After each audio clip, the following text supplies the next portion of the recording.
grassfedgirl.com. Thanks so much for watching today. We're going to be talking about natural sweeteners. So there's a lot to know about natural sweeteners. And when I say natural sweeteners, I don't mean aspartame or Splenda. Those I consider more of chemical sweeteners. When I say natural sweeteners, I mean something like Stevia or xylitol, which is another thing, is made from a birch tree. It can also be made from corn. And then there's also something called Erythritol, and that's more marketed as Swerve, or you might see Lakanto. These are all three kind of marketed as natural sweeteners. You might see also monk fruit, and they all kind of, to me, are in the same category of natural sweeteners. And while I do think there's some pros and there's some cons. So let's talk about the pros. So they are a little more natural. They do usually come from a plant to start with. So those are some good things. And but they're not a get out of jail free card. I used to think that, and it kind of came to bite me in the butt. So the other pros are, they are more natural.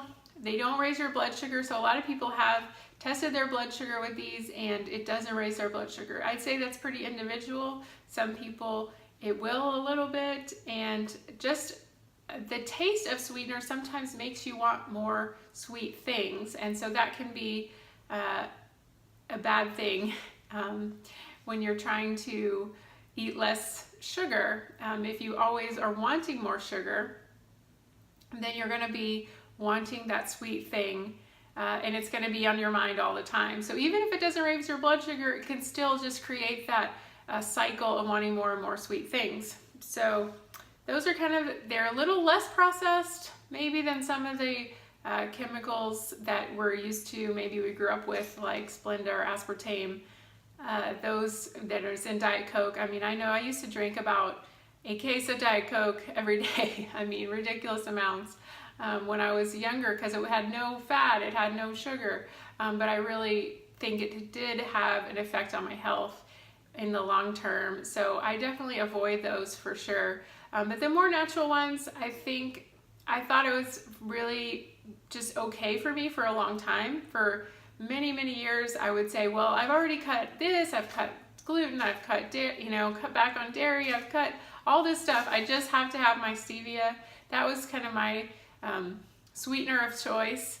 And but I felt like only recently I have gotten off the sweeteners altogether, and it has just provided so much freedom for me, because I was always looking for my next fix. Even if it wasn't truly sugar, I was always seeking out that next drink or little nibble of chocolate or something. And I haven't had any sweeteners in about 5 months, and it's been very liberating. So the other cons, I feel like they can still be addictive in that way. There's a lot of information. I mean, whether it's really backed up by science or not, I'm not sure, but there is some information that it can cause, stevia especially, can cause some problems with fertility. So if that is something you're worried about, definitely look into that and maybe cut back on stevia, see if it helps you.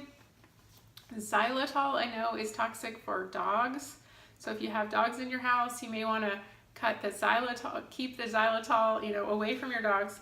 And in my experience, I've made a lot of recipes for my blog that are made with sugar-free sweeteners like xylitol, erythritol, or stevia, and they have been very, they're very hard to stop eating. So even because we have this thing, like, if it quacks like a duck, if it looks like a duck, it's still a duck.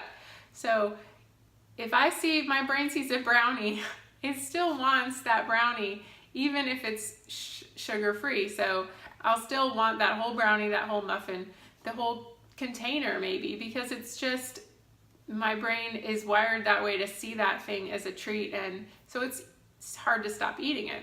And so when you do eat something that's very calorically dense, like a nut brownie or something like that, you're gonna run into problems losing weight if that's your goal, which most people it is.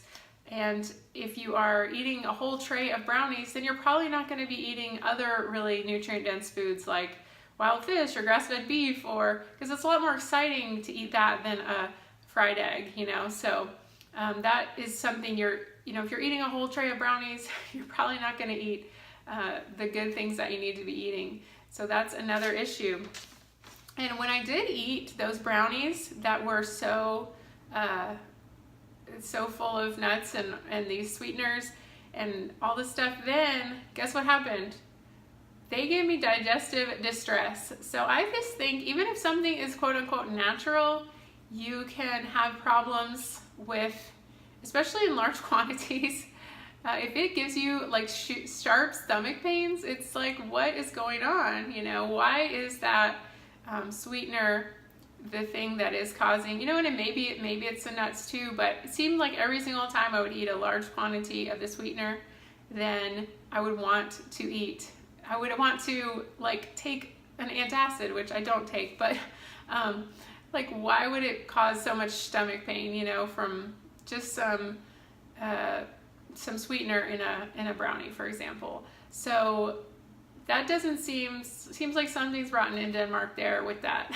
So then now, after being off sweeteners for so long, for 5 months now, it is just a wonderful feeling. I'm not always thinking about when am I going to get my next treat or sweet thing. And I used to have to go to the grocery store a couple times a day to try to find something that was, gonna, quench that thirst for those sweets. So it has just been a wonderful thing to get off of those sweeteners. So that's kind of the pros and cons about sweeteners. If you have any questions or you want to share about your experience with the natural sweeteners, I'd love to hear your comments below. Thanks so much for watching. See you next time.